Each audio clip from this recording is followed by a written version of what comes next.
Congratulations, you found the one station that plays Ghana's best urban music. YFM. Listen to YFM 107.9 Accra, 102.5 Kumasi, and 97.9 at Takoradi. Now, we've been on a break for a long time, so for the sake of our first-time listeners, Wiley the Board Series is YFM's innovative radio programming content. It's designed to develop the youth, provide inspiration to all our listeners. I mean, stats reveal that Ghana's population is young, with about 61% being 30 years and below. Now, the International Labour Organization, ILO's Future Work Survey shows that about one-third of the youth in emerging countries, developing countries as a matter of fact, view their future work life with fear and uncertainty. Why? My personal opinion, there's not really much to learn from. Everybody's saying, oh, you make it, but who's really showing you how to make it? So YFM is Ghana's number one youth and urban station. We have a year-on-year dominance in youth radio programming, according to the Geopoll. Now, we therefore deemed it a big responsibility about a year ago to create a show that will inform and create a space for our creative young ones. This show actually hosts leaders and achievers in various sectors and industries in Ghana and beyond, and bringing hope and meaning, development and leadership coaching tips to our vibrant listenership. Follow us on radio and more. And I've been the host since. My name is Rev. In case you're joining us for the first time, welcome to the Mid-Morning Radio Show and the Leaderboard Series. Now, our guest on the show this morning epitomizes life in its entirety. Energetic, vivacious, unapologetic. She's driven by passion, okay? Now, she was born in Fontainebleau. I hope I got that right too. France in 1968. She graduated with an MBA, majored in finance and administration, and university degrees in civil law and psychology. At age 22, she entered into the corporate world with a 5-year stint in the Institut de Formation Professionnelle Appliquée, IFPA, as a consultant and vocational trainer. Now, in January 1997, she moved on Adil Multimedia, where she worked as a sales and production director and software designer till 2002. Ladies and gentlemen, back in 2001, the young mother of 3 was elected a member of the ASIN's municipality in charge of youth and new technologies. In 2003, in a career shift, age 34, she passed the competition exam of the prestigious École Nationale d'Administration. During her internship at the UK Foreign and Commonwealth Office, she was noticed by the then Minister for Europe, Denis McShane, and was released to his cabinet as special advisor to deal with the Franco-British dispute over Iraq. At the end of her 2-year training at ENA, she closed the position of head of European and international unit at the French Ministry of Transport. She represented France in multilateral organizations like the IMO, United Nations International Maritime Organization, or the EU, and practiced technical diplomacy. After 2 years, the now senior civil servant went back to the private sector as the Director General for prominent French ship owners, Federation. She modernized the century-old institution and grabbed the chair of the European Ship Owners Association and vice presidency of the International Shipping Federation. In 2012, she joined the Ministry of Defense as social counselor to the minister, where she dealt with aftermath of the tragic terrorist attacks and lead the ambitious reform of the ministry. In 2018, she went on to become Director of Human Resources at the Ministry of Defense, in charge of 280,000, both military and civilian staff. Her first diplomatic appointment came in September 2018 when she became Ambassador of France to Ghana, a post she has held till date. Now, she's the host of Touch of France show, one of my favorite shows. A show, she actually doubles as a show host. She's a media practitioner just like me, and she is a diplomat as well. Now, she's the host of this show, a double award-winning TV show promoting France and France in Ghana. She was installed a queen mother in Tain under the name Nana Bene III. So today we have a queen mother in our midst, Nana Bene. I think I should add that, Nana Kosua Bene III. She was voted Diplomat of the Year 2021 and also appeared in a Ghanaian movie, Fire and Ice, and in a TV series, getting her 2 nominations at the Ghana Movie Awards. She's the first ambassador, be it male or female, to be featured in a Glitz Africa magazine. I know why. I'll tell you guys why in a bit. and also a member of the Mensa International, a former national gymnast and a semi-professional dancer. She speaks French, English, German, Flemish, and Dutch. Reads Russian and currently learning Chi. I think she does well with her Chi tweets, you know. She's also a Knight of the French National Order of Merit of the Legion of Honor. Her Excellency and Sophie, French Ambassador to Ghana, is our honored guest on the Why Leaderboard series today. We are really, really honored to have Ambassador in our midst this morning. Welcome to YFM and the Leaderboard series. I've been a fan from afar for a very long time. I mean, I love the fact that you are yourself when it comes to your tweets. You love what you love. Are there no contradictions whatsoever with regards to how vibrant you are in the social space and then diplomacy? Well, diplomacy is about, well, look, first of all, thank you very much for having me. Thanks very much for this amazing portrait that makes me realize that I have had already a long life and that I'm not that young anymore. Yeah, it's actually being a diplomat is about creating links between two countries. It's what we call soft power, soft influence. So how can you pretend to know a country and to have this intimate knowledge of a country unless you actually blend and get close, connect with the people? So it's part of the job actually to make France known and understood, and so of course there is this part of the job that people know, which is talking to the authorities, and what the kind of image that people have of diplomats, which is pretty much behind the scenes work. But I thought that I've been welcomed in this country. I'm a guest in this country. It's only fair that I share with the people as much as I can. Not everything is I cannot share everything. Not everything is interesting, and of course there are some diplomatic work that is really I don't want to say secret, but that's in some negotiations. They're confined in that. It's but I thought it's only fair that people get to know what we are doing here, and so. And connecting with the people is actually part of the job, and all the feedback I'm getting tells me a lot about this country, enables me to understand the people. It's a very complex country. I mean, it's not just yes, you do have a wonderful unity, and there is such thing as Ghana and has feeling Ghanaian, but you have always respected and kept and cherished the diversity of the different languages, different ethnies, different cultures and traditions. So you can never pretend that you know a country, especially when you are a foreigner. So the only way to try and get as close as possible as to understand the country is to actually be with the people and live as close as possible as my security allows me, and talk to the people as much as I can. So officially, how many years has it been in Ghana? Since 2018? I arrived in September 2018. It's been a fun journey, right?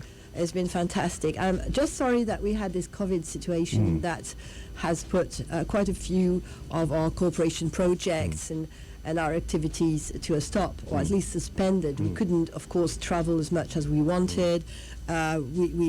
And one of the most beautiful thing in Ghana is people's smiles. So when we suddenly have to hide behind a mask, well, you can see the eyes smiling. Yes, it's in there. Yes, it has sort of put some distance for obvious health reasons.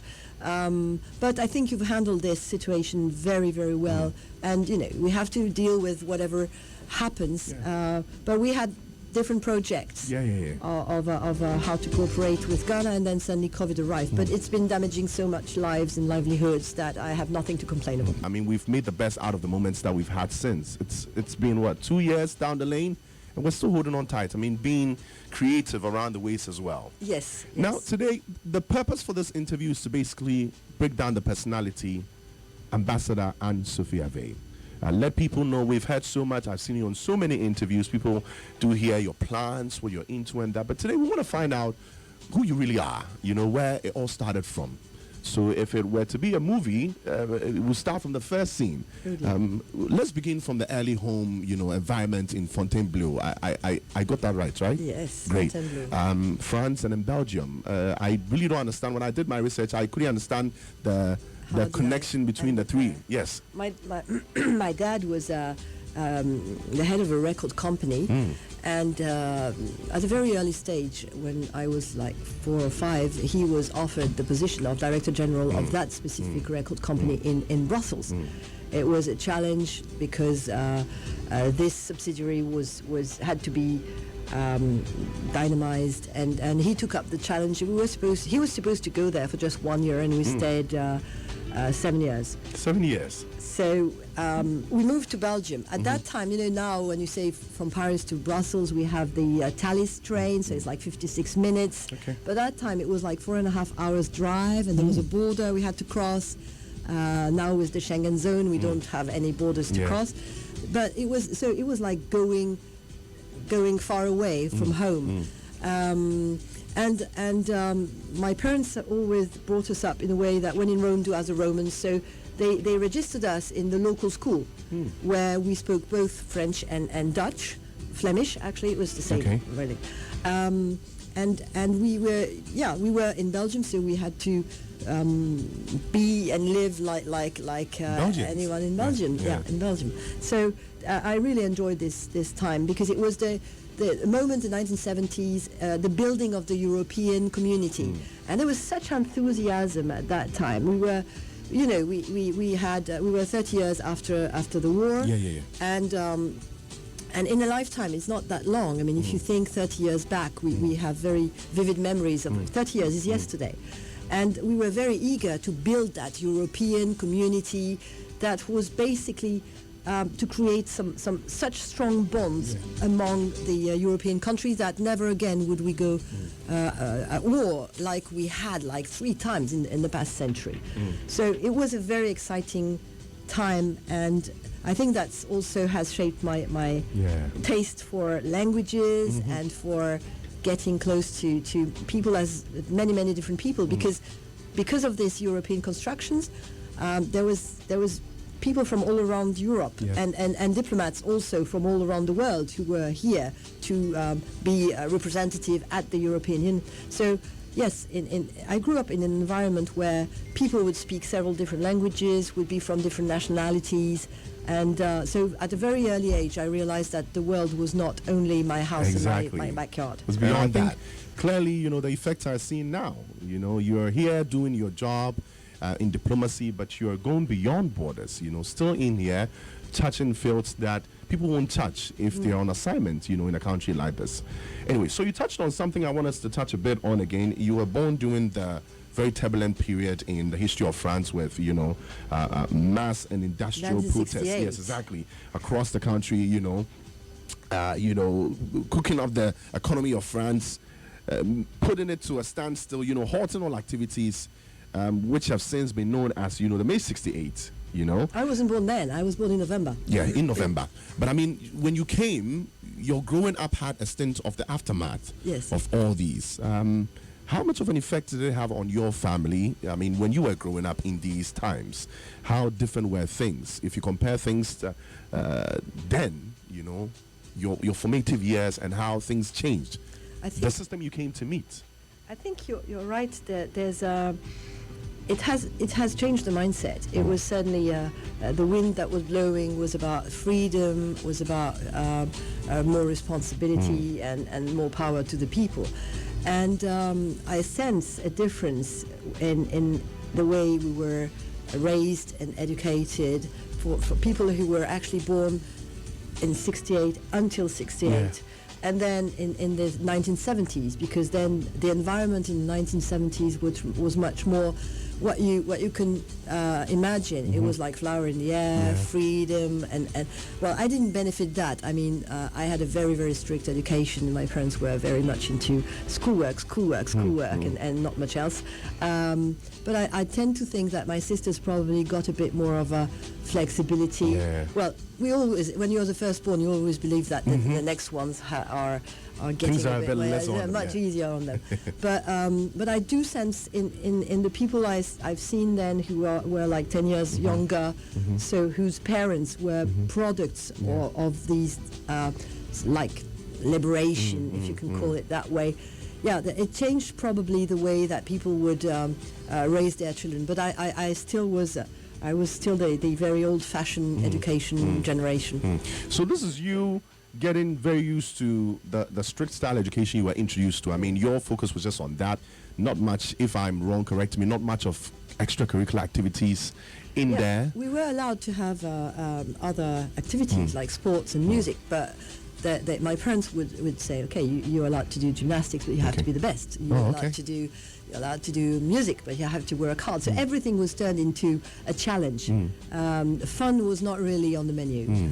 It was just to get it done and achieve it like your parents want. Yes. Around this time, what were your career aspirations? There might be many. Did you have dreams of becoming anything in particular? I had no idea.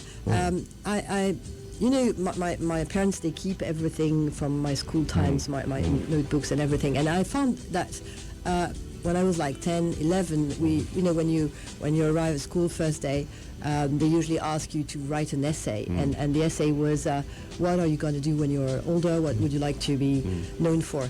And I wrote something like, I want to be an achiever in many different fields. I said I don't want to be stuck in just one area, and I was thinking of international lawyer, but I also wanted to be a musician, an actress, and I also wanted to, I didn't want to be stuck in just one thing and boxed. And so I can't remember having ever said that, but when I look back, I think that yes, probably it has driven, precisely having fun and doing things that I thought was I was enthusiastic about.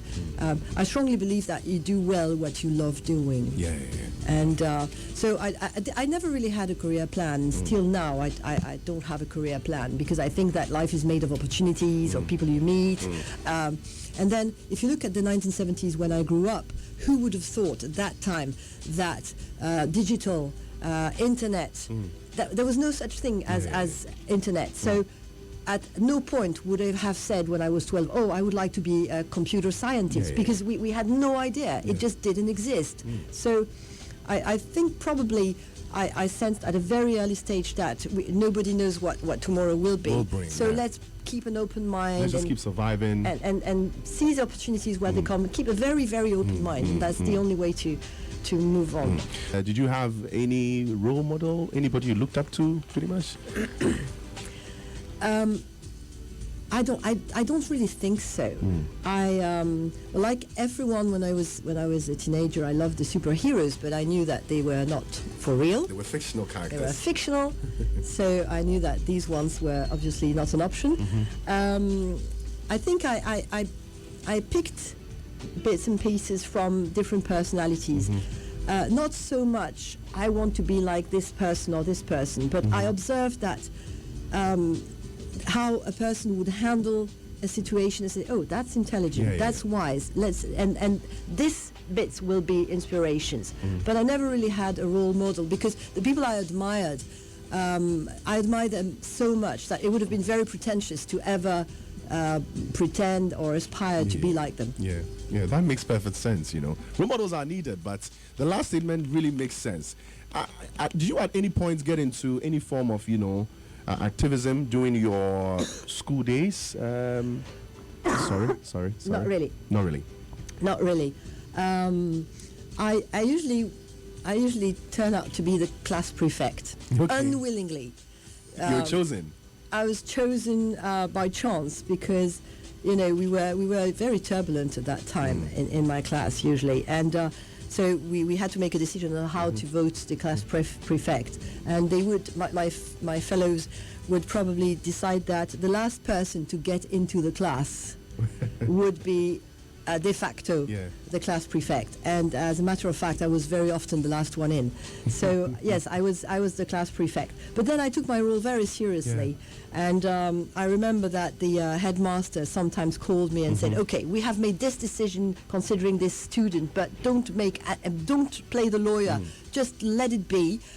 because I would defend my fellow students as much as I could, and I would plead their case, say, yeah, they don't have good grades, but you could give them a second chance and everything. So I was like a very social lawyer, which my parents were not so keen on, because they say, well, you'd better spend your time doing your homework instead of taking care of everyone around you. But yeah, it's probably developed also this sense of some being compassionate for being an people. intercessor, pretty much. You want to intercede on people's behalf. Yes, pretty much. Yeah, but then you cannot always do that. I would. They used to call me a union leader, which I wasn't. But I thought, it's very time consuming, and then I thought. I was probably not that good at doing that. You mentioned that fun was not on the menu with regards to your activities, because all the directives pretty much came from the top. In the midst of all that you had gone through, or all you were going through trying to achieve, all the great feats your parents had suggested, did you have any tiny thing that was fun for you on the side these things? Of course. I used to read a lot. I used to love my me time at the end of the day, when homeworks were done and everyone was my parents were watching TV downstairs. I had some me time in my bedroom, and I loved to just read or do puzzles. I used to do something called tangram, which is a Chinese kind of puzzle where you have those forms, triangles, and then you have images, and you have to reproduce with those little forms the design that's on the paper. I used to spend hours doing that. So I love this very, very lonely kind of activities that would probably help me pull myself together and refocus, and I had some very much I may come across as very much of an extrovert, and I do love to socialize, but I desperately need this lonely me time. Yeah, that makes sense. So along the line, with regards to the few extracurricular activities you were allowed to do, you found gymnastics and then dancing. Yes. And surprisingly, you never left them. You kept them for a long time. What motivated you in keeping these things a part of your life? Through the busy schedule, we're about to talk about all the things you've done, but apparently it's been a part of your life since. Dancing and gymnastics. Gymnastics, I did gymnastics until I was too old to do it, and I would have broken my neck doing the flip-flops and things. But it has taught me discipline. Whichever sports you practice when you are at a young age, whatever the sport, it has to teach you discipline, because if you do crazy things, then you just fall off the beam and break your neck. So and it's about training and doing it again and again and again. And what I loved about gymnastics, it was of course very technical, and it's hard working. But then what gives you the good grades in competition is when it looks effortless at the end of the day. And when your performance, what you present, looks like it's just flowing and there's no effort behind it. So that was very educative, and I've kept that this kind of sense of try again and again, and work and rehearse and work out, even intellectually. I never feel that I'm ready, so I will read again and work a lot behind the scenes. And at the end of the day, it looks effortless. Exactly, it looks like soft work, but you really put in a lot of effort. There is, yes. Right. It was demanding. Demanding. Yes. Okay, I'm going to note that down. Demanding, and of course you supplied it with the efforts it needed. Well, I had to. I hope my parents are listening, so I don't hold it against them at all, because they were right to be very demanding, because that has certainly shaped who I am, and even if some people who work with me sometimes find it hard, because they call me pressure. They sometimes find it hard that I will be sitting on them until things are done and well done, and I turn out to be very demanding too. But I've realized that this demand enables us to achieve something that we are proud of, and the pride that we feel at the end of the day, it's achieved. That is great.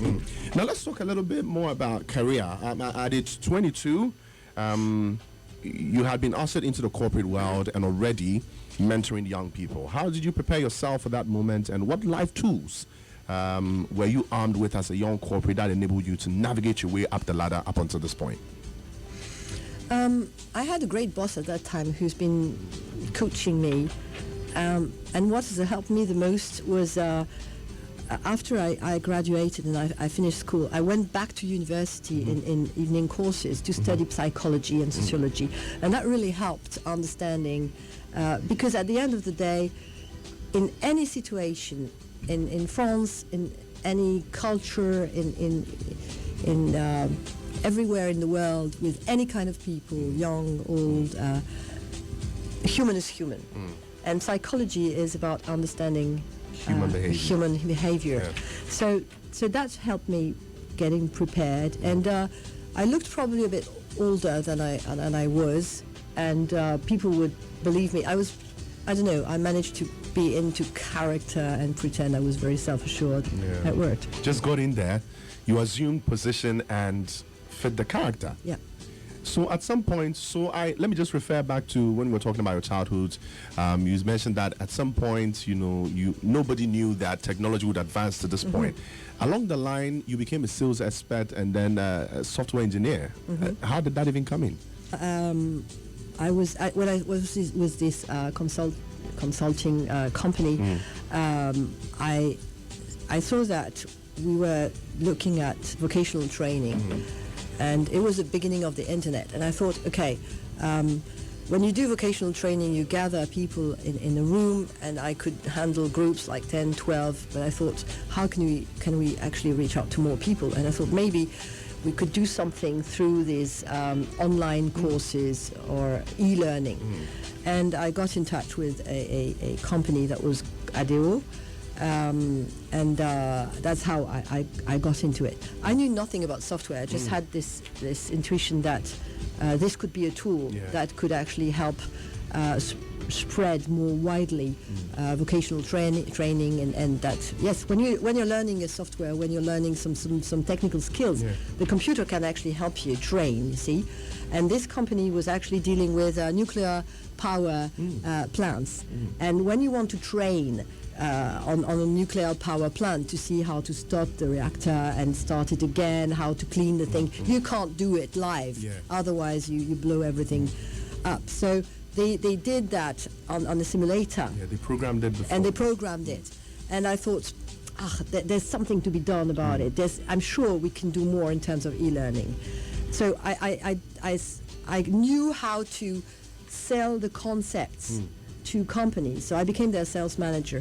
But because it was absolutely crazy at that time, the internet was getting absolutely crazy. Everyone wanted. It was a craze. It was absolutely incredible. We call that a bubble. It was absolutely incredible.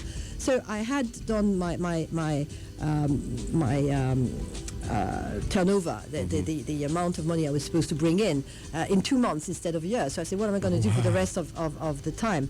And I said, but now we will have to industrialize the production, so we are more efficient, because producing for 2 million euros turnover, or produce for 20, we really had to get organized. And to organize the production, I had to try and understand what these guys were programming. So I started learning the C++ language, and then the HTML and all that. It's like a language. So and I could understand what they were programming, and commands. I wouldn't be able to program, but at least I could see when something was not working, I could tell that there was one space, there was something that was not done well. So I never actually programmed, but I designed the software. I could write the scenarios, the interactive scenarios for the software. And then let the tech people do the rest. Yes, and they would do it. And so I would say, when you press on the key, I want this to happen, and they would just program. And which setting was this? Was this in France? Or it was in France, yes. It was in France. Around this time, did you ever have in mind a plan to maybe leave France at some point? With regards to work was fine. You were doing well. Well, I don't know. I think I was I was living in Bordeaux. Okay. I had my family and this kind of very traditional normal life. So I thought that is going to be my life. So I didn't sort of dream of traveling would be for the holidays or tourism. But I thought I had a job. I was blessed with a job. I was blessed with a family. Why would I dream of something else? So then life has sometimes its own plan. Its own plan for you.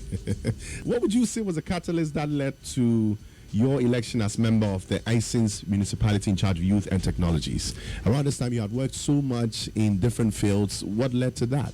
And did the opportunity, chance, and the right moment meet your preparation? Did it play any role, your ability to adapt to different, situations? In France we had this law that passed in the early 2000 that so municipal governments are actually elected, their lists, right? And the law said that the lists had to be gender balanced. So suddenly the mayor was looking, because the elections were coming, he was looking for more women, because there was not that many in the local governments at that time. At this very same time, so it was in this town where I was living. One of my friends was actually an elected member of this municipality, and every time we had dinner, I was harassing him with, why don't you do this? Why don't you do that? I have an idea. Here's what the municipality should do. And one day he said, okay, why don't you do it yourself? I mean, I'm stepping down. I will not go back for another mandate. So meet the mayor, offer him to join his team, and see what happens. So, and that's how I got into it. And because I was working with the new technologies, they said, well, how about you're in charge of that? And then the youth, because I don't know why. Because, I think because I was president of the students' parents in the school where my children were. So they said, okay, take care of the youth. And it was very, very interesting. So it's very educative. When you are working in a municipality, in a local government, you are in touch with the people. Yes. The people come and talk to you, and they say, yeah, there's a problem with my pavement. There's too much noise. My neighbor is making too much noise. And why is the school too far? And I've got this problem. So it's everyday's life problem that people come and tell you about. And it teaches you so much about it challenges you. It challenges you, but it's also it tells you a lot about what people's expectations are. And it's very, very educative. It was this and psychology are probably the most useful background that I'm using. That You're still holding on to them till now. The experience and the what I drew away from it, but I had to give up my mandate when I passed the NR, and then I was in Paris and I couldn't attend the municipal gatherings or meetings. So. I had to step out. So help us understand the basics in that. That was then. You know the Ghana system. This can be laid side by side to municipal work here in Ghana, DCE, district chief executive, those kind of duties, right? Yes. Okay. Now, along the line, somewhere in 2003, you made a bold step and made a decisive move for your career. You had a good job, a family to look after, you could have chosen to live a quiet life. I mean, have it very subtle away from everything. But you chose to throw yourself in the big, whirlpool of international diplomacy. What was the key motivating factor for this daring move? And how did you even do it?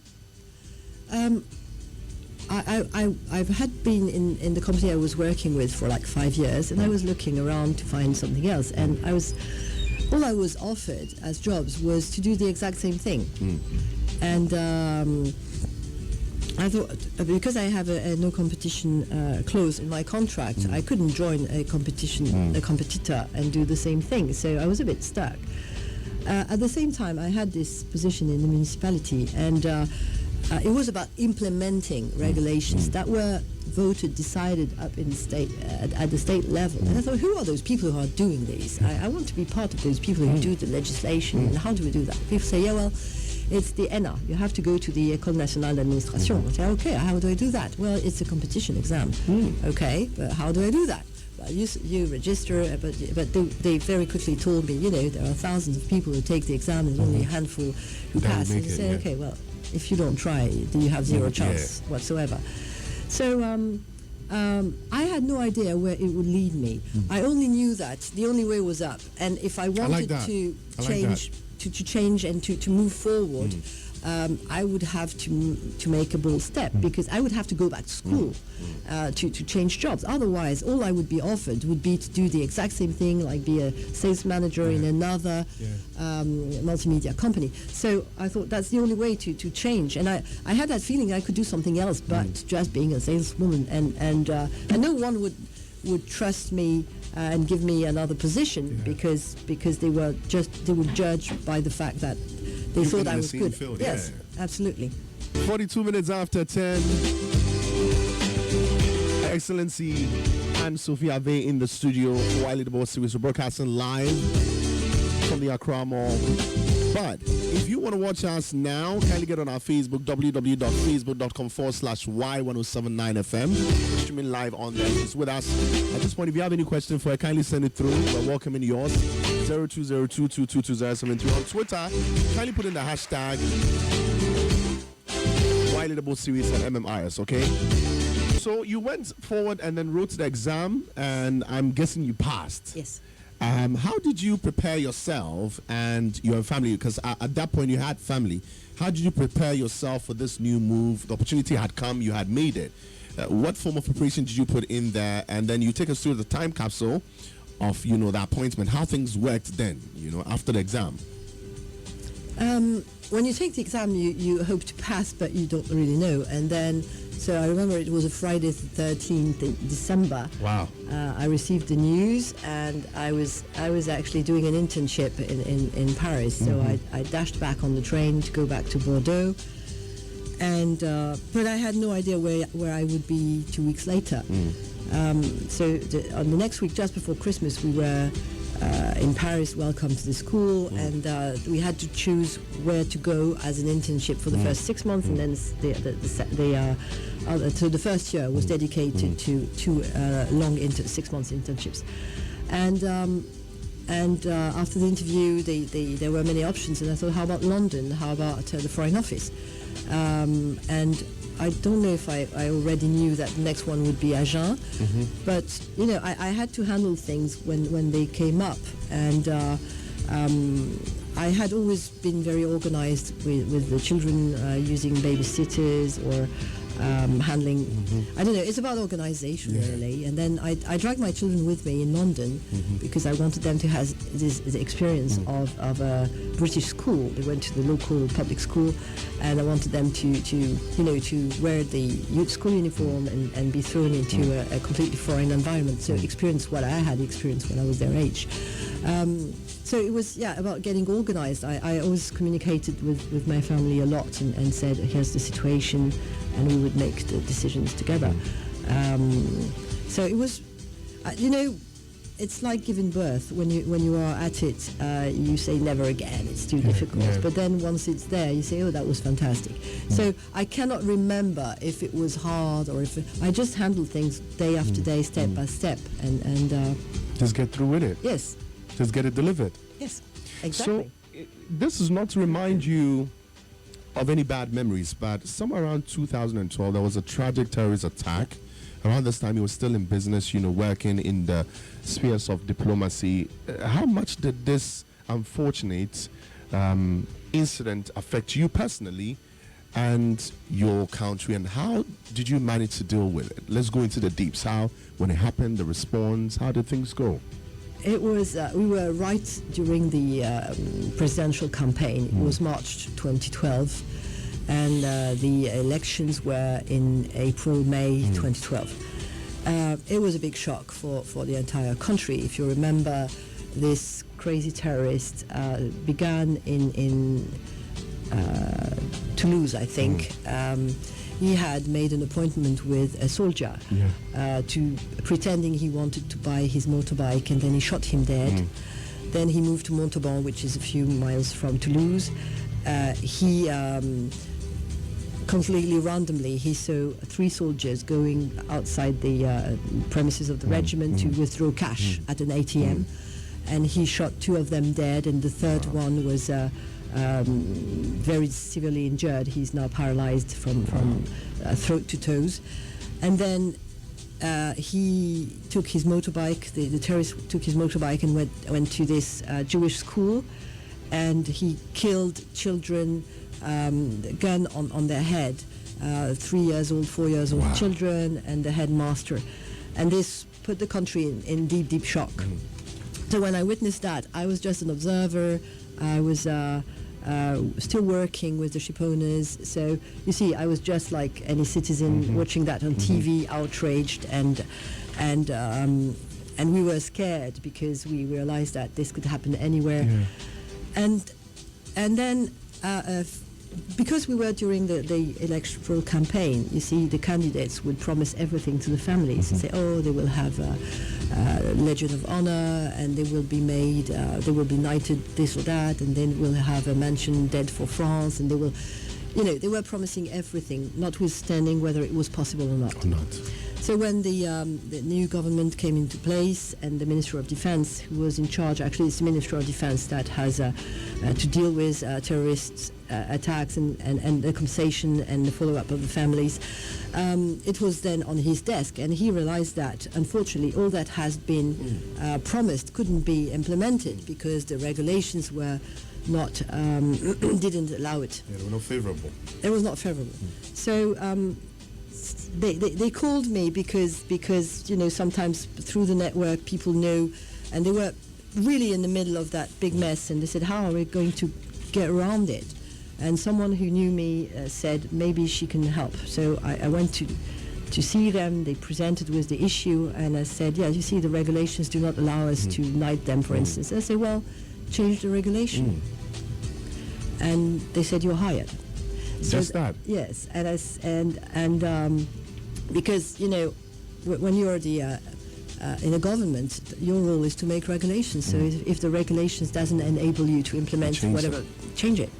So I joined the Ministry of Defense as a social advisor, and this was the first thing I had to handle the family, make sure they were compensated as much as they could. Nothing will ever make up for what happened to their children, but at least we were trying to take the burden off their shoulders of the financial aspect of everything, and also honor the memory of their children. But one of them, as I mentioned, didn't die, and he was severely injured. Yes. And one of the harshest moments at the very beginning of that tenure in end of 2012 was going with the minister to visit this young man. He was a absolutely beautiful, big, very, very tall guy from Guadeloupe. So a big black guy with a wonderful smile, who was an amazing soldier, and suddenly was lying in that bed. And when we went to visit him, he had asked the nurses to dress him in a soldier, in his army uniform. And of course he was tied on the bed because he couldn't move. Yeah. But he managed to smile, and it was absolutely terrible to see that, because my son was that age.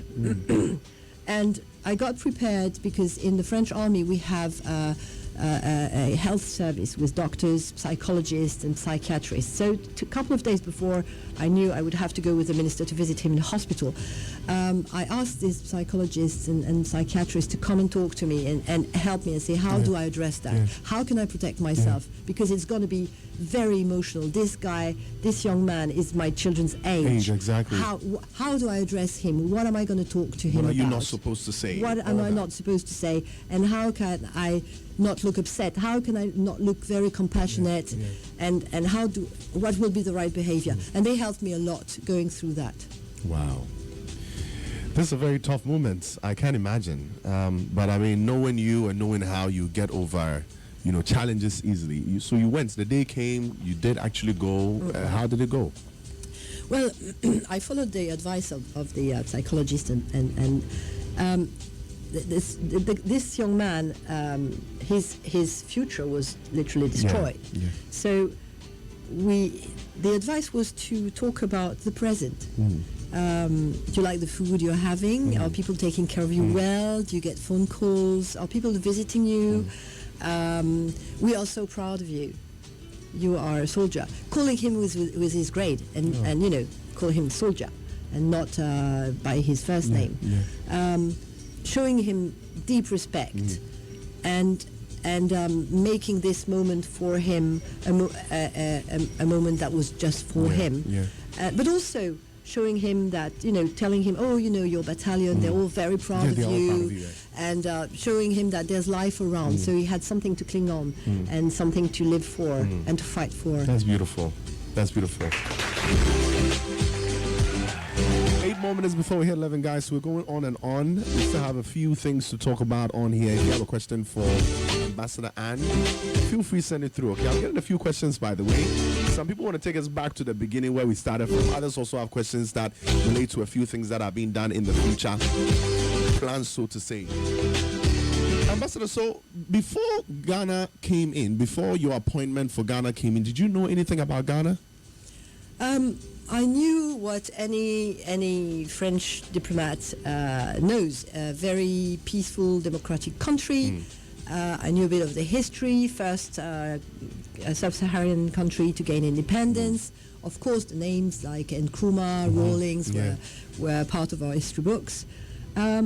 But to be very honest, you are surrounded by very turbulent countries that made the headlines very regularly. All the time. So, of course, everyone knows about Côte d'Ivoire and the events, and everyone knows about all your surrounding countries, especially at the moment. They're making the headlines quite a lot. And Ghana is a very peaceful, quiet country, so you never make the headlines, you know.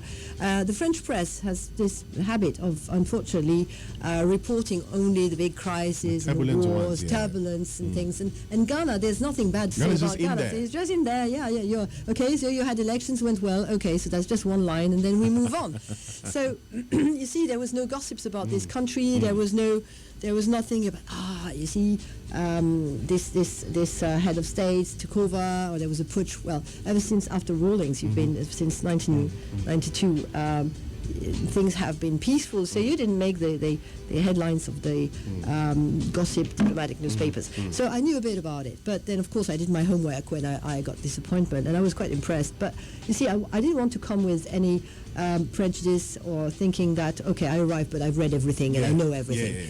Because probably because of my background in Belgium and feeling what it's like to be a foreign person somewhere, I knew that I had, of course, I had, because it was my job to know about the history, geography, economy of Ghana. But as for the culture, I said I really want to arrive with an open mind and discover things through the people, because there are things that you cannot write, that no books can actually tell. You have to live it, you have to be there.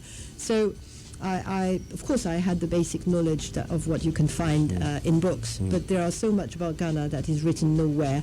And thank God it's written nowhere, because then it entices people to come and discover it and live it. Yes, I love that. Before you took the step to actually come down, how did you break the news to your family?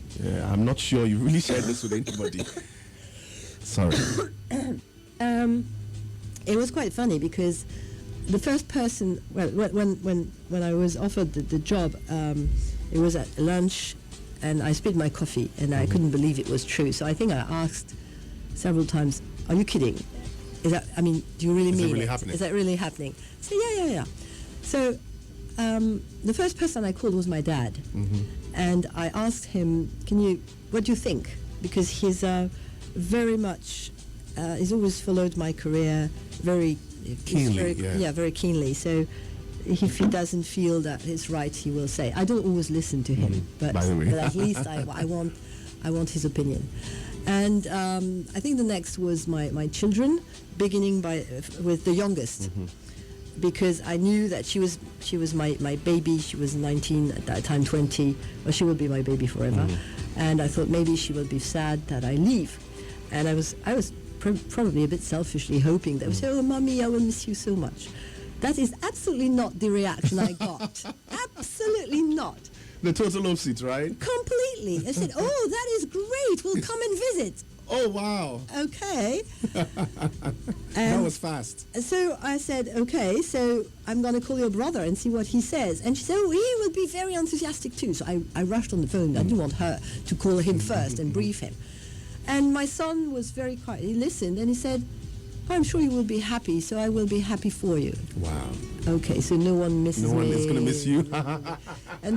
and then my son said, oh, so I can move back in the apartment and have your bedroom, right?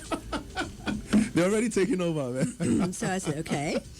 And then I called my eldest, my stepson, and he said, oh, that's great. We'll come and visit. Oh, but by the way, we'll have to come maybe next year because my wife is pregnant, so you're going to be a grandmother.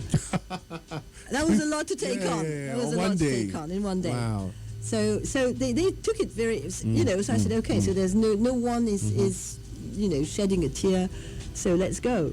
Most of my friends said, well, Ghana, those who knew Ghana, they were very enthusiastic. You're going to love it. And I said, okay. So actually, I only had a couple of days to give it thought and to say whether I wanted to take up the offer. So I made up my mind pretty quickly, and I called back the minister's cabinet and say, okay, I'm on. So the few things you had heard about Ghana pretty much influenced your decision to say, okay, this is a step I want to take.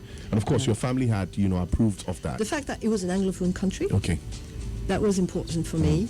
The fact that what I had seen about the history and about the leaders you had and the democracy and the very democratic transitions, I thought this is quite unusual in this sub-region. I'd like to know more.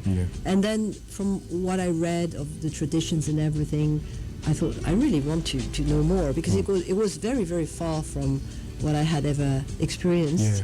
So I said, this is going to be very It was a great learning curve for you. It was great learning. I knew a bit about Africa because, you know, we have troops in Mali and in Niger, so I had been on the field to visit them when I was Human Resources Director for the Ministry of Defense.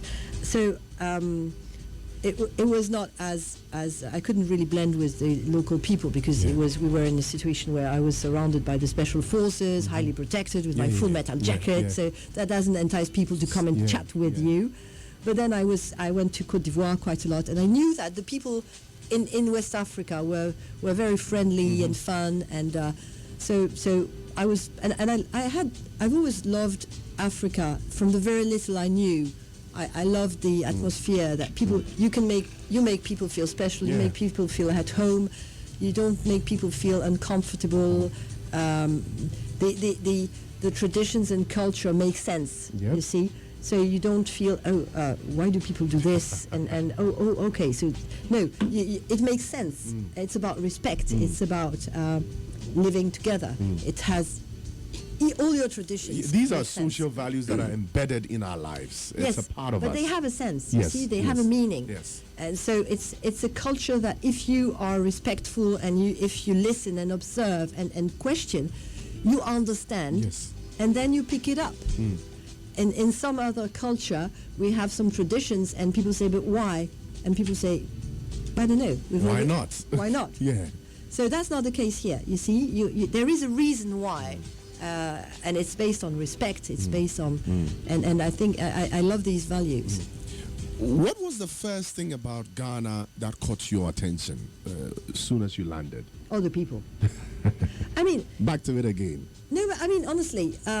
the first, when you arrive in Kotoka, right? And so even if you're an ambassador, you're like, for the first arrival, you're actually escorted, and I thought, oh my God, I hope it won't be like this all the time. But then I arrived to the residence, and the staff was there. They were waiting for me. I landed quite late, and they were all aligned with a huge smile and wishing me a kwaba. Some of them were trying their French on me, saying bon arrivé.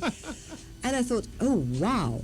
And then I didn't really know the protocols. I hadn't presented my credentials, so my driver knew everywhere in Ghana.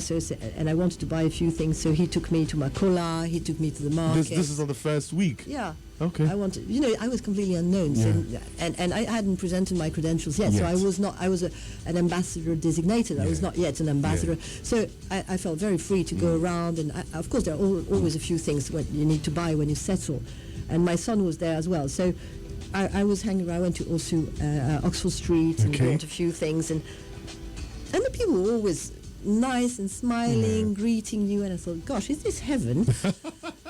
And then you see, because you are not allowed until you present your credentials to do these formal official duties.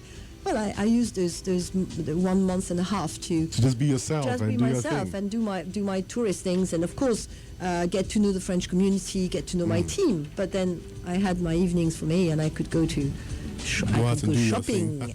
And I had a fantastic staff at the residence who said, yeah, you've got to try the Ghanaian food, you've got to try this, you've got to try that.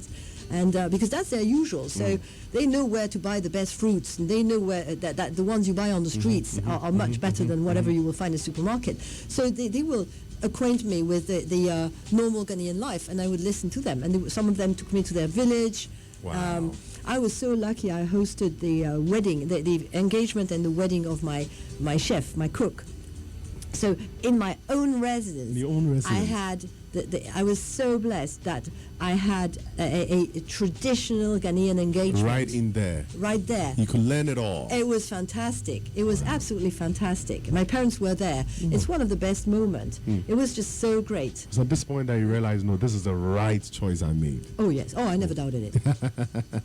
Now, the French government has really been heavily involved in, they've been involved as a partner in Ghana's development journey, okay?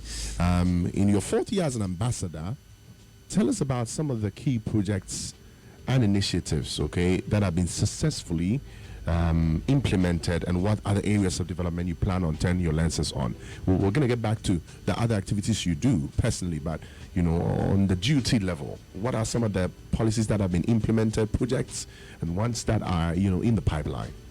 There's a lot of things, but a lot of small things, and that is why we have put together this TV show, because theme by theme, areas by area, we want to put together through documentaries and discuss that with guests what we were doing in Ghana. So in the area of health, in the area of sports, in the area of entertainment, in the area of I thought it would be interesting to show the little things we are doing, like supporting some associations through grants, through call for projects. Of course, teaching the French language. I mean, that is obvious that we. This is our national treasure. We're always very happy to share. And thanks to the OIF, the Francophonie, I welcomed yesterday 21 French teachers from all over Francophone Africa and from France, who came to, and also Eastern Europe, where French is one of their countries, one of their languages. 21 who will be dispatched in all over Ghana to teach French. So of course French teaching is what comes naturally, but we also do we support the SMEs. We have a big program through Proparco to support SMEs, startups. The AFD is also funding some big projects. So there's so much that we actually do, but none of these are super high profile. Yeah. So I thought maybe we could gather all that and show what we're doing, and that's what the Touch of France show is about. So it's all about the small changes that are being made, little implementations. Yes, it's supporting those who have initiatives. You have many associations. You have a very vivid civil society in Ghana here. People who are helping women who find themselves single moms. Associations who are helping people with disability through sports, for instance. Associations who are using sports as a social integration. Well, they know their people. They are Ghanaians, so they're doing well. And when they have projects, they apply for projects online, and we support with small grants. And it's just a drop in the ocean, but it makes a difference in some people's lives. So we're still, by the way, on the embassy website. That the URL is quite complicated, so the easiest way is to Google French Embassy in Ghana, and on the website until the end of February, the call for tender for small grants is still on. So if you have an association, if you have a project and you need a little push, a little help, go onto the website and fill in the application. Maybe your project will be funded. I like that. I like the fact that the impact is being targeted at the grassroots level, as you mentioned. These are the people, the ones who are actively involved in the projects that you are targeting. You go through them. It's good to start from the top, but sometimes it's always best if you touch the grassroots. You implement from that side. You touched on the fact that language, improving French language in our educational system is one of the things that has been your target. How has the growth been? Is it getting better since you've been here? Are people speaking more French? Well, I think that probably, hopefully, thanks to Touch of France, we made France sympathetic, friendly, and friendly. Yeah. And people think, oh, how about learning more French? And I get a few DMs, very kind. People say, oh, now you made me feel like learning French. I understand that there was a time when learning French at school was about being beaten up. Yes, it's true. Who told you that?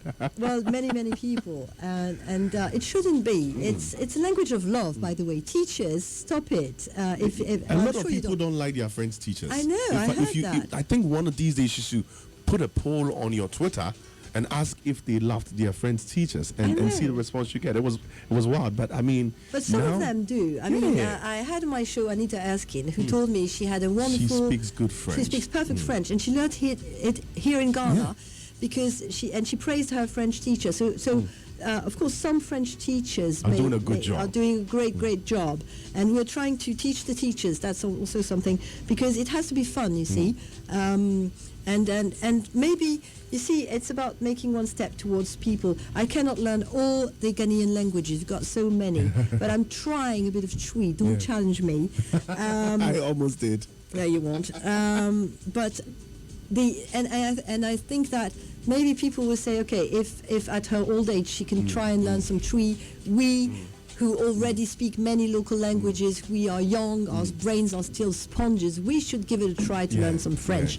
And I mean, it's common ground to say that you are surrounded by French-speaking countries. So if you want to do business, trade, and to have a job that involves talking to your neighbors, you should speak French.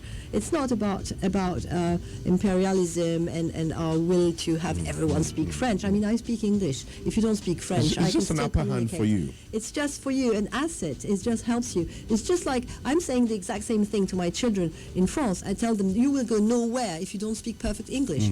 So speaking other languages is a definite asset.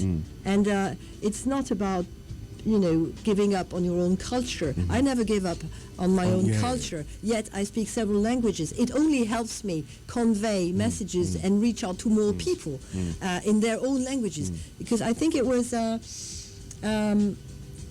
I can't remember if it was Nkrumah who said, Kofi Annan.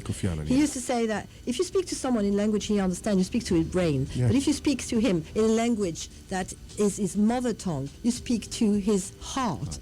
So, talk to me in French, you'll speak to my heart. I like that, man. That's a very good appeal, though. Ambassador says, speak to her in French, and then you talk to her heart. So I've been talking to... Everyone all along. I'll try. I'll apply my French in the course of the show, maybe towards the end, right? And Ambassador will also talk to me in her tree. Oh my God. So we see. So it's going to be give and take. That's allowed, right? Anyway, so in your 4-year stay out here, you've been in a movie, you have a TV show that is running, doing so well, and you actually voted Diplomat of the Year 2021. How are you leveraging on your role as an ambassador and then, being a queen mother to uplift women, both young and old? I see you pay close attention to issues pertaining to women development, children in particular, and all that. How are you leveraging on these? I mean, women here in Ghana are the pillar of the economy. It's so you cannot ignore them. It's the success of Ghana is basically based on the fact that everyone has a role, and women are definitely pillars of the family. And when you go to the market, who are those persons selling? If you go to Jamestown to buy fish on the beach, who are they? They are women. Yes. They are the traders. They are the pillars of the economy. And actually, women are the ones who go to Togo, to the markets, and they speak French. Some of them speak French. So they are absolutely key. They are a huge asset. So it's not about promoting them. It's about, they are doing an amazing work, and if they need support, then we can do that. Let me give you an example. In near Damongo, Damongo, there is this little village called Murugu. Okay. Murugu, and ladies were picking shea nuts. They were picking shea nuts and selling them. And the product, the mother product for shea butter? Absolutely. Yeah.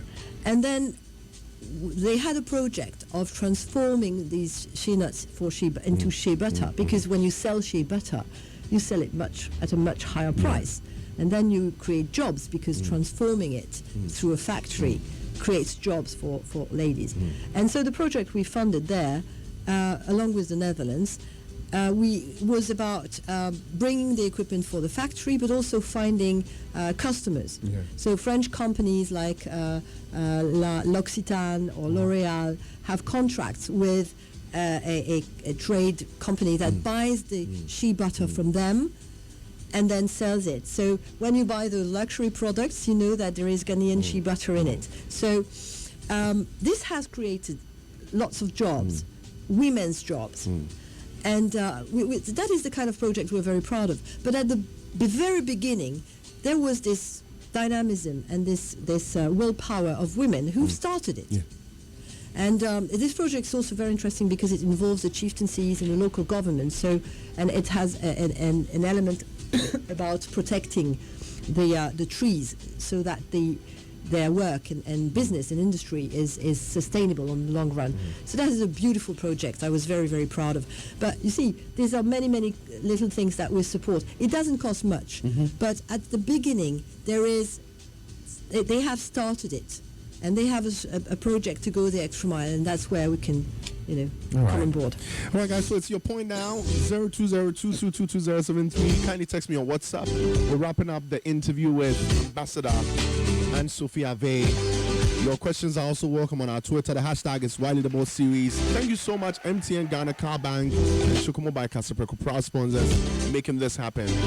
So my first question is on here. It's from one of our very own, Lukman Evergreen Mumin.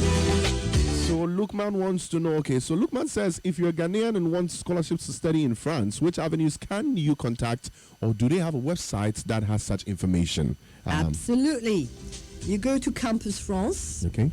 They have a website. If you go onto my Instagram account, we recently posted a video. Thanks very much to Twinstonberg. They helped us to put that together, where I asked the Campus France the people what they can expect from them. So you will find everything. And in the comments in the comments you will see all the information. They have a website, they have a Facebook page, and they have a WhatsApp number. So all about scholarships, about studies in France. We also publish once a year on our website, so Google a French embassy in Ghana, and on the website we publish call for applications for scholarships, but they are mainly for masters and doctorates, and that's once a year. And we co-fund scholarships with the Scholarship Secretariat. But Campus France can walk you through that, and yes, there is a website. So the easiest way, if you want to talk to a human and not to a website, you can go and make an appointment and talk to them. All right, sure. Lukman, I hope your question has been answered. This next one is coming in from Abba Inside Adenta. Abba says, Rev, I'm a big listener of the Wiley the Board series. What advice would Ambassador give us on using our social media platforms wisely? Advice. Oh wow, I'm still learning. But you're doing a great job. I just got myself a very young man who is a fantastic, intelligent young man to help me with those social media. His name is DBG, and he's now my personal manager. So so I'm still learning how to use the social media wisely. I think that each social media has obviously a different way of operating. If I were you, I would listen to what Kobiche has to say, because he's spoken a lot about how to use social media wisely. So, and he's obviously an influencer who knows a lot. But I think they would be much better than me at giving advices. I'm still a learner. You're still a learner. I like that. I like the scene there. So this next one is from Francis Asumedu. Francis Asumedu says, Rev, I'm listening inside Kokomlemle. Said Ambassador, where did your interest for Ghana's creative arts industry come from, and at what point did you start paying attention to Ghana's creative arts industry? There seems to be a lot of interest you have for creative arts industry, music, movies, all that, developing creative arts, and that. Where did the interest come from? Has it been with you since, or you picked it up when you got here? Well, I've always loved movies and music. I mean, when you step in your car, you sit in your car and you turn on the radio and listen to music. So I've always been surrounded by music. And my dad, again, was the head of a record company. So I grew up in this industry somehow. I believe that this is something that links people together. We dance and sing along the same songs, whatever our nationality, whatever our background. When you gather in a concert, you can be from everywhere, and we all sing along the same songs. You go to a supermarket and some songs are playing, and you go to a wedding and the same song is playing, and you go to... So it's something that links people. It's a very strong bridge, music is. Again, diplomacy is about bridging countries, bridging the people, and music is one of the things that can actually create some sort of sense of unity, because we love wherever we come from. We can love the same kind of music. When you go to France, you go to a nightclub and you see those young people singing along Adonai. They don't understand a word of the tree that sings. Adonai. But they sing along Adonai, and I was I was very impressed that even at home they were listening to Adonai, and I said, "Oh, I know that. This is Sarkozy." I said, "Yes, of course, he's big here." And I was like, "Oh, really?" and they could sing it along, and I was like, "But you don't understand what you're singing." I said, "No, but we love the sound of it." Yeah, it's the rhythm.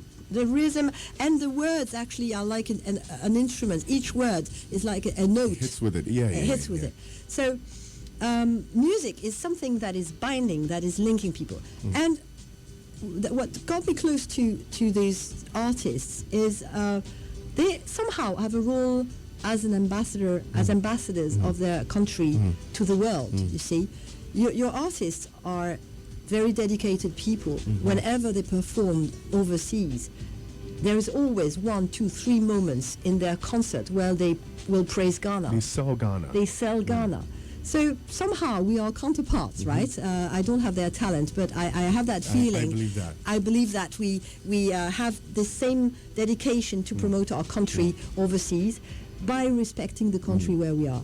And your artists here in Ghana also have this dedication to bring back to their communities, like that. And that is something we share in common. You see, they could sit there, be superstars, and have lie in the sun and enjoy their money and success, and they don't do that.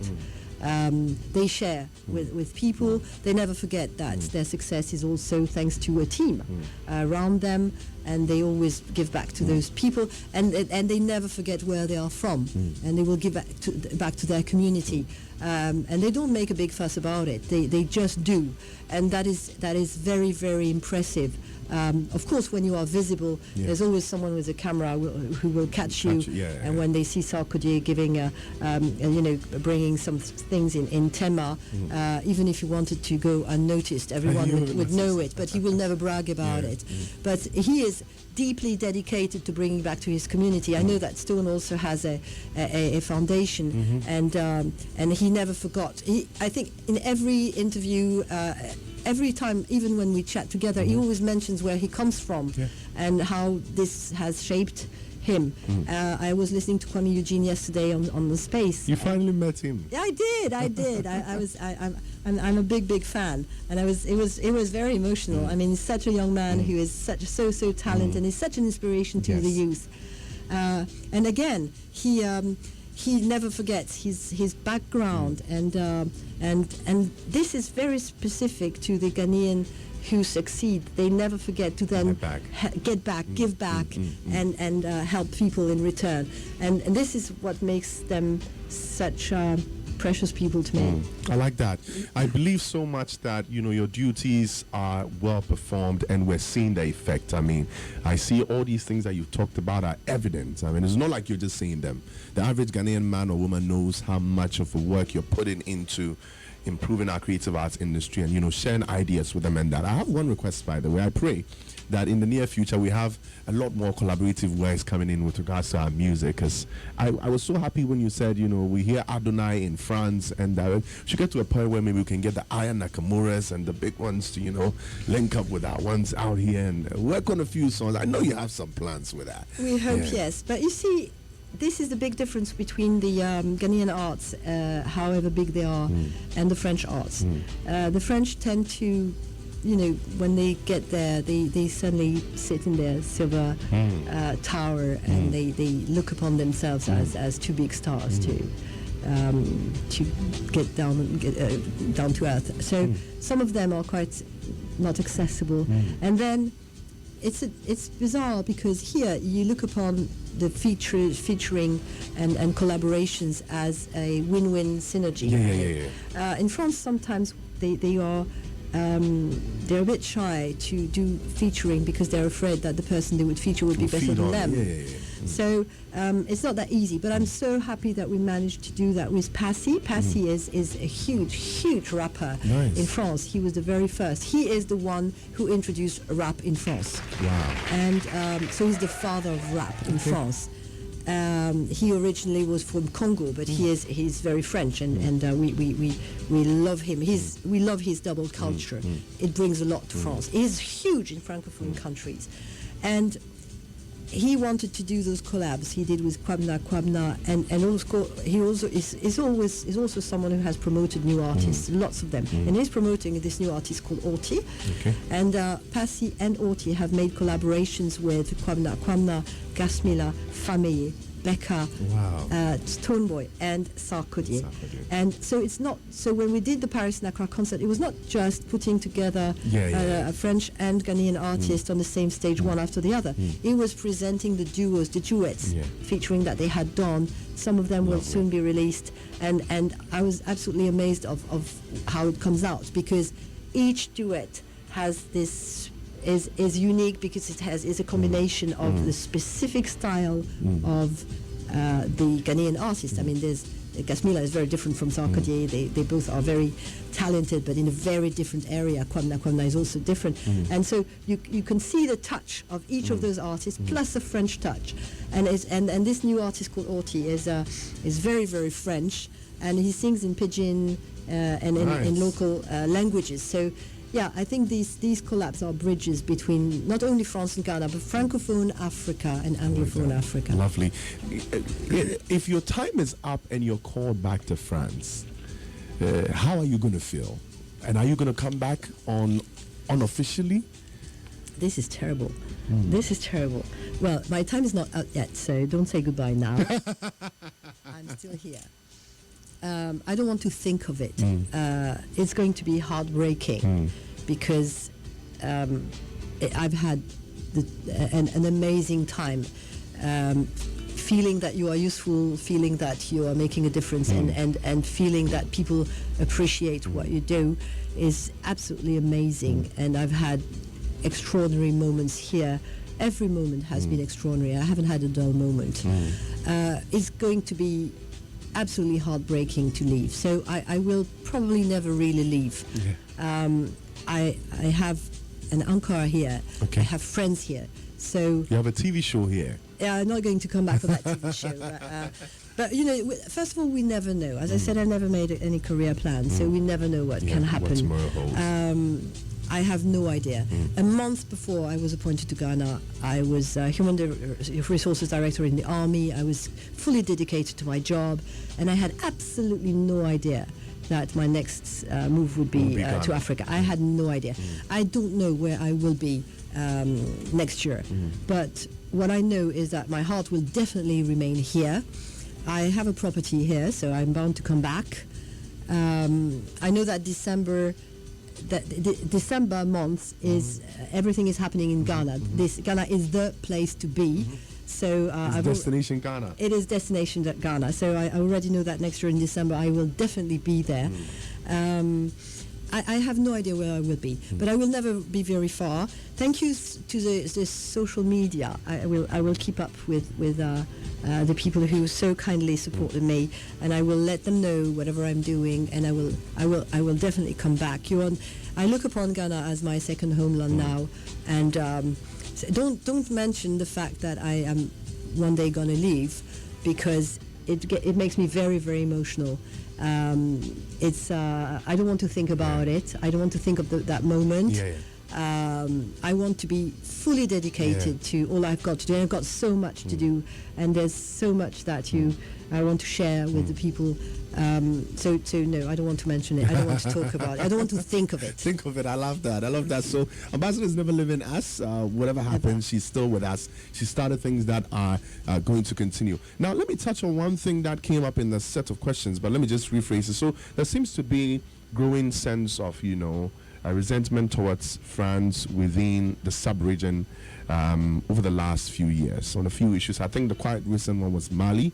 How concerned is the government and the people of France with this development, and how, in your opinion, do you think the people and the state, both parties involved, can work together in harmony to de-escalate the situation, to make things better, to make things look beautiful and seemingly wonderful like it is here in Ghana? Yeah, this is a very sad situation, because at the bottom line there is a people. There are people who aspire to live peacefully. In 2013, the government of Mali realized that they were attacked by terrorist groups, and that the terrorist groups were walking on to Gao. Their objective was to install a caliphate. And to have like a back base for terrorist groups where they could actually settle down and from which they could expand. So they asked us for help to support the Malian army. The thing is, the terrorism is not a conventional war, you see. It's not like the guys have uniforms and you can tell which is the enemy and which is the good guys. There's nothing that looks more like a terrorist than a shepherd with a cape and a cane, and the next second the cane turns out to be a gun. So we were there to support the Malian army, and terrorism is like the drops on a windshield. You see, the groups, subgroups, they get together, then they split again and join another group. There's no website with welcome to Al Qaeda. Here's who is my boss. Welcome to the EIS, EIGS, and then here's the boss. Here are the ministers and everything. That's not how it happens. Those people are completely underground. So it's a very difficult war to lead. And in spite of having 5,000 soldiers supporting the Malian army to cover an extension of 7,000 kilometers on 2,000 kilometers, we could only target a few groups, but then they suddenly pop up and suddenly reappear, resuscitate. And when you behead one of the group, there's another head that's popping up. This is not another bunch shows up. So this terrorism is actually it's a vicious circle, because it becomes prosperous when the governance is weak, when the state is weak. When there's the state everywhere, public services, jobs, and when the people are not idle, then terrorism find it hard to settle. But when people are actually feel that the state has abandoned them, they might be tempted to join, to congregate different angers, even if the anger or the cause that the terrorists are actually fighting for has nothing to do with them. It's just an aggregation of different angers, and it works.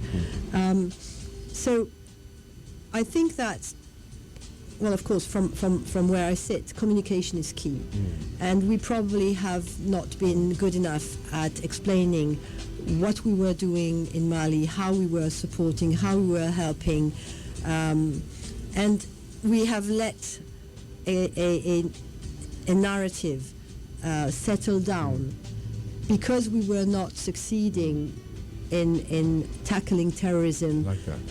People were started getting suspicious. You see, probably there was this fantasy that when the French would arrive in Mali, it would be just like the American arriving in Normandy and finishing the Second World War. But at that time, we knew who were the bad guys, and they had a uniform. We could tell, and from the inside, we had a resistance that was ready to support from the inside. But it's very different here because we don't know who the enemy is. It can be anyone. You can be a normal guy in a village, and then tomorrow you join the terrorist group. So, because we were not able to tackle completely the terrorism, and because the state was weakening, we were not able to give the true narrative of why we were there. No, we were not there to steal the resources. For Christ's sake, what resources would we steal? Exactly. And if you have resources and people come and say, okay, I'm going to steal them, and then another country says, I'm going to buy them, are you stupid enough to give them to those who want to steal them? I mean, let's be honest. The government is dealing with contract, and they will give the contract to who pays the most. So, and we don't do mining. We are not involved in mining. We don't do gold mining. We don't do bauxite mining. We don't do mining. So the French, we have no skills to do that. So this is absolutely ridiculous. But then some other people were looking at taking over, and they planted a counter-narrative, and they did the propaganda to say, ooh, that is suspicious, why are the French there? And this has been flourishing on a more global resentment that, I don't know how, since decolonization, we have never managed to succeed this decolonization. I mean, people talk about the period of colonization, but I think that's something that we've never really succeeded, was it was a decolonization. We decolonized and yet carried on supporting those countries. We've poured millions. Yeah. We are pouring millions to support in budgetary aid, in writing off loans, and we are not capable of communicating and saying what we are doing. Here in Ghana, we do so little, and I thought it was worthy a TV show to try and share and just present. Here's what we're doing with you. And in countries where we do thousands times more, we cannot find the right way to present it humbly and say, here's what we do with you. And because we don't do that, people don't know. And not only do they not know how much we do and how much we pay, we support, but they create all sorts of fantasies. That I heard something about a colonial tax, which is completely hilarious. There was never such a thing as a colonial tax. I heard that the CFA was a way to keep our hands on the currency, but the truth is it is so untrue. I mean, the reserves that we used to have in the French banks for the CFA, they were reserves on the saving accounts that we paid for. It was not something they paid us. It was money they were putting on the saving accounts, and we would pay PBOL plus much more than they would get on any other saving accounts.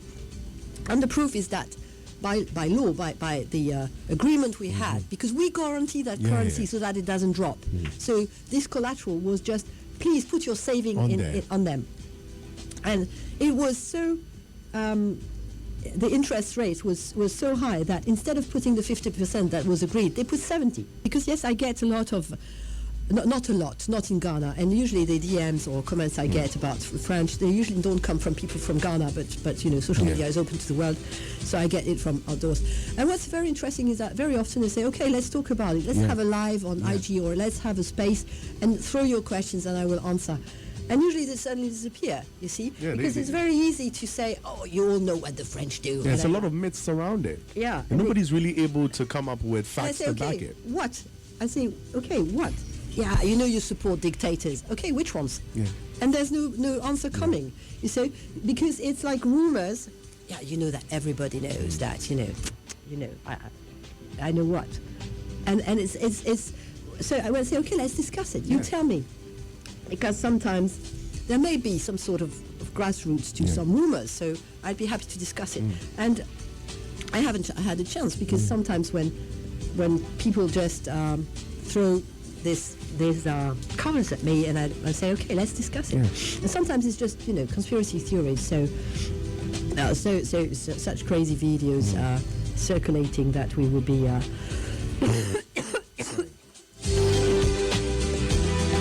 some sort of a conspiracy with extraterrestrials and all that. So it's just becoming ridiculous. It's just like, all the conspiracies about the vaccines that would make you catch the 5G. Well, believe you me, if it actually did help me catch the 5G without paying a mobile phone registration, I would happily get on it. But right? I got 3 shots and I never got the 5G, really.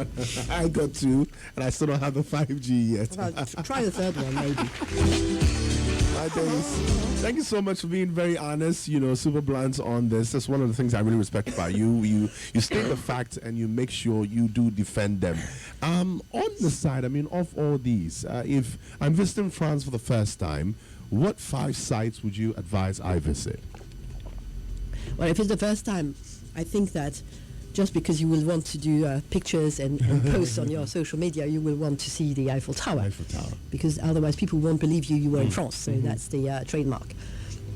But once you've walked around Paris, because there's everything, you just walk and round the corner, you've got something beautiful to see by the Seine, and once you've seen Paris, get out of Paris, catch one of our trains to go to Bordeaux, go to the south of France, visit other cities, and I love Bordeaux because that's where I lived for a moment. It's the same kind of architecture as the one you find in Paris. It's the Baron Haussmann who designed Bordeaux. And then go to Toulouse, which is it's a pink city. The architecture is so different. Go to the east as well, Strasbourg, with beautiful, some date back almost the Middle Age. Beautiful architecture as well. So you see, try and see as many different sites as possible. Sites. But what you can do is actually, we have in France, in every single city, you have a tourist agency, you have a tourist information desk. And they can very easily, depending on how long you want to stay, they will give you advice on how to get to the places and what to see and how to get accommodation. And what's important is that even if you have a disability, they can also direct you to hotels who are accessible. And that is a very strong policy we have. We want to make France accessible for everyone. Everyone, including the disabled as well. Thank you so much, Ambassador, for spending time with us today. Before I let you go, for the youth and the young ones out there listening, what words of hope would you give us? We're starting a brand new year. People are still running around trying to figure out a plan, and that for the sake of the young ones that are out there, we are the force moving the country. What advice would you give us? Well, that's a tough one because I'm no longer young, right? I think this is to the young people. You are now the majority, and you are the future of this country and of Africa. So I would just say something that I used to tell my children: "This is your world. Shape it, or someone else will." I like that. This is your world. Shape it, or else someone else will. French ambassador to Ghana, Her Excellency Sophie. She's a TV presenter as well, a touch of France. When are we getting the next season, though? You knew this was going to come in, right? Yeah, well, did Bolloré plant it? I think we would answer this, on WhatsApp. If I listened to Bolloré, we would have a 3rd season, but, I script it all. I did with my team. Everything looks actually effortless, but it was all scripted, and it's a huge work.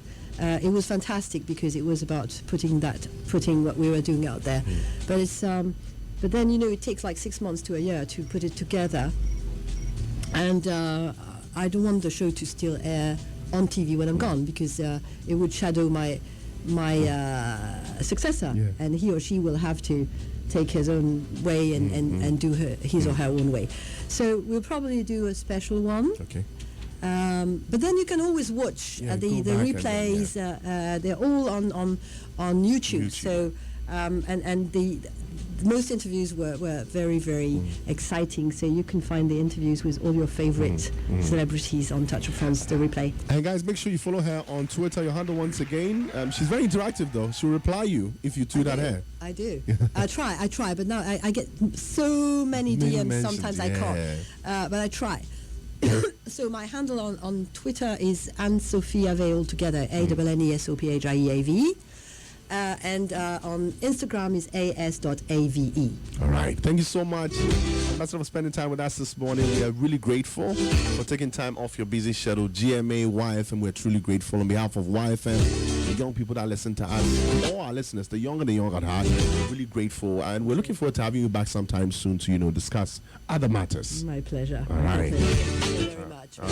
And this next song we're wrapping up with is dedicated to you, obviously coming from your favorite. Kwame Uje with Banka. Enjoy.